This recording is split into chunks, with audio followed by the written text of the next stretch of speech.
السلام علیکم محترم ناظرین و سامعین، خوش آمدید کہتے ہیں آج کی ہماری اس ویڈیو کے اندر۔ درود پاک کے متعلق اور اچھی اچھی باتیں سننے کے لیے ہمارے اس چینل ہمارا اسلام کو سبسکرائب کریں۔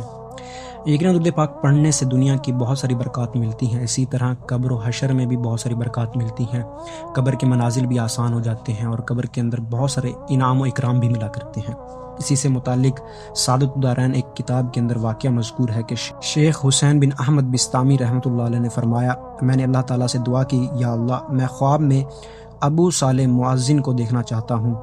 چنانچہ میری دعا قبول ہوئی اور میں نے خواب میں مؤذن کو دیکھا کہ بہت شاندار حالت میں ہے۔ میں نے پوچھا، اے ابو صالح، مجھے اپنے یہاں کی حالات سے خبر دو۔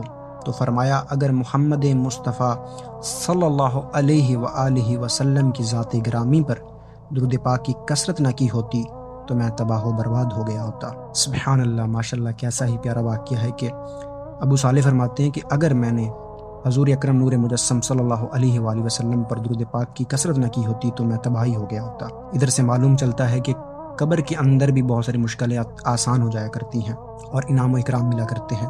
اللہ تبارک و تعالیٰ سے دعا ہے کہ ہمیں بھی حضور اکرم نور مجسم صلی اللہ علیہ وآلہ وسلم پر درود پاک پڑھنے کی کثرت کرنے کی توفیق عطا فرمائے۔